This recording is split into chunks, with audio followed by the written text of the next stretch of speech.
good evening, wherever, whenever, and however you're watching this. Statistically, it's probably on your phone. But I'm Pastor Jason, and this is our weekly deeper dive into this past Sunday sermon at Tuck and Siege. We call it Digging Deeper. Thank you for watching.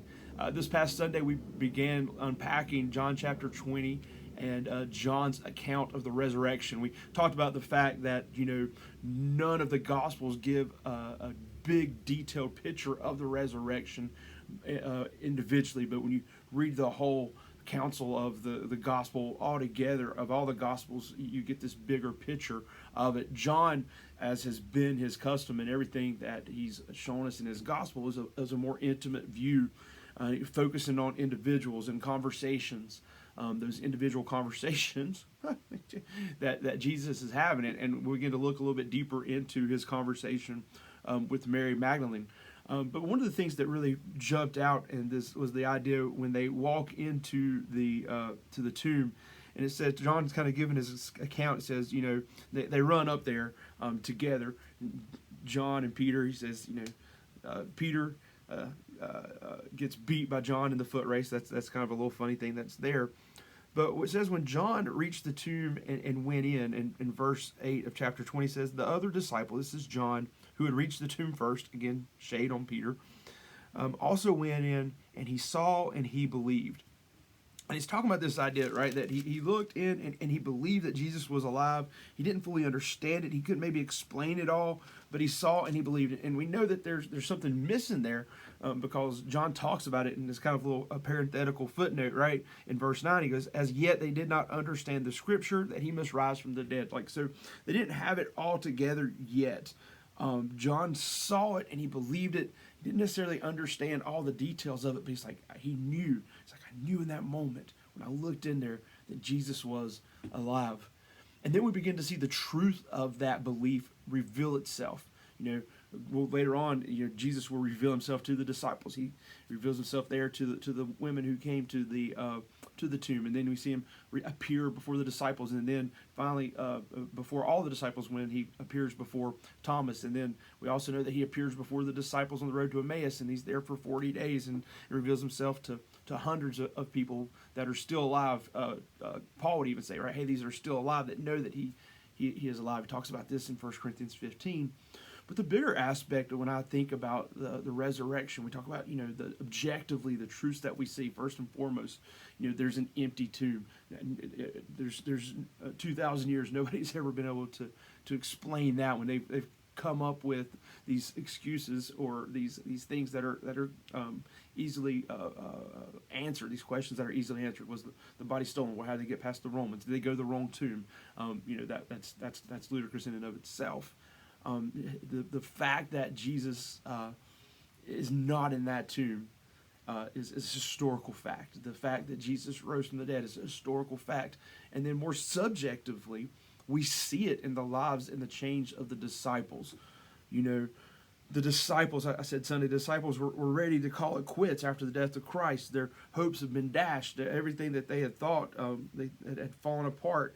But then in a few short weeks, they're ready to risk their lives to preach and teach the gospel and to speak to the good news of the resurrection. What changed in there? And what changed was they came face to face with a resurrected Christ. We see the same thing with Paul in his life. We see that change.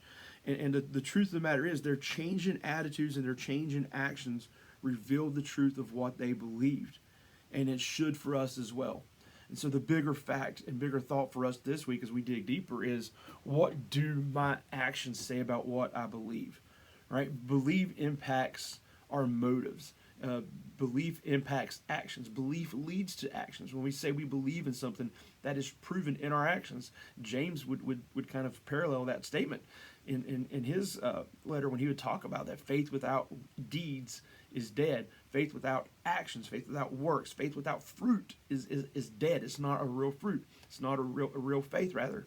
And it's the same thing with us. We can say we believe that chair holds us. We can say that we believe in this or that, but until we sit in that chair, until we walk across, that bridge, we give validity, or we validate rather, that faith or that belief when we show the world that. My favorite story about faith in action was, I've probably told it before, but there was this family in the 70s, 60s, 70s, I think, and they would travel around and they did this high wire act. And one time they were doing an act at Fulton County Stadium, the old Fulton County Stadium where the Braves used to play. It's actually where I used to go see the Braves play. We won't talk about their playoff exposure, but or games. But so this family, this high wire act, they were going out there and they would do all kinds of crazy stuff like make breakfast or whatever on a stove, like going across like Niagara Falls and all this crazy stuff. I can't think of the family, but you could probably use the Google machine and figure that one out. Anyway, I digress. Please do. They had this high wire across Fulton County Stadium, and they're out there doing this stuff, and the guy's up there, and he's like yelling out to the crowd. He's like, "Who thinks, that I can walk across this tightrope?" And they're like, "Yeah," because they've been seeing it. They watched him do it, and they're like excited. And he's like, "All right, whoever thinks that I can walk across this tightrope pushing this wheelbarrow?" And they're like, "Yeah, we believe it, we believe it." And he goes, "All right, who wants to get in the wheelbarrow?" Awkward silence. Right? And that's the way it is, right? Like, who believes that Jesus Christ is the Son of God? We do. Who believes that he rose from the dead? We do. Who believes that he died for our sins? We do. Who's ready to live like it? And do we? Our faith in what we believe is revealed in our actions, in the fruit. It's the fruit of the Spirit. It's these obvious things that are obvious to this world. And to me, nothing is more obvious than those three key components that Paul talks about in 1 Corinthians 13. Faith, hope, and love. Right? That faith is revealed in the hope that we have. The hope that we have in the future when we get word that loved ones have passed away. It's not that we don't grieve. 1 Thessalonians 4 talks about, right? We don't grieve like those who have no hope. We still have sadness. We still have moments, of maybe even doubt or struggles that we have, but we don't face those things without that hope, that knowledge. Christ is risen from the dead. What is impossible in my life? What situation is impossible? Paul said in 1 Corinthians 15, if Christ isn't risen, then what are we doing? We're to be pitied, right? Because we're doing and living our lives in this way based on this fact. He says, but if he's not risen, then we're the most pitiful people out there. All right, people should be making fun of us because we're just wasting our time. But he says, in fact, right? But in fact, Christ has been risen. 1 Corinthians 15:20. But in fact, Christ has been risen from the dead. So our preaching's not in vain. Our faith is effective. Our testimony is true. Sins are forgiven. And we should live like a people of hope. So the question becomes, 1 Peter 3:15. Have you loved Christ with all your heart? And is that love, is that hope revealed in your life? And is it revealed in such a way that other people ask you about it? When's the last time somebody asked you about the hope that you have in Christ? Because if they're not asking, then they're not seeing it.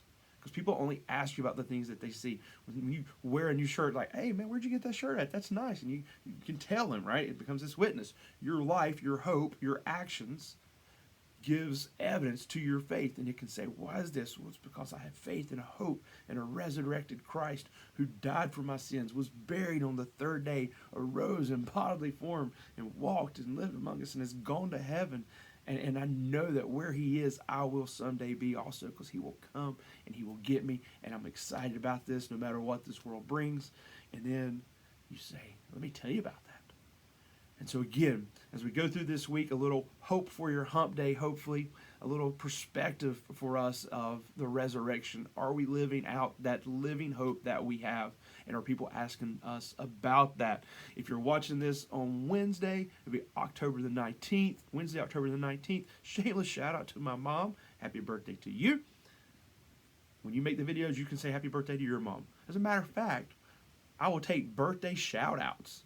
You can send me some money and I will shout out your... Okay, that's terrible. I've ruined it. Happy birthday, Mom. But if it is Wednesday for you, we do have all of our midweek things going on. Men's and women's Bible studies, students meeting tonight as well. All that gets started at the church at 6:30. It goes till 8 o'clock. If you need childcare for the Bible studies, let us know. We have that available as well. I hope that you are having a great day, a great week. I hope that you are living out your hope in all that you do. And that is best revealed when you get in that pit and you go and love somebody today. Have a great day, and I will see you soon. Bye. Go away now.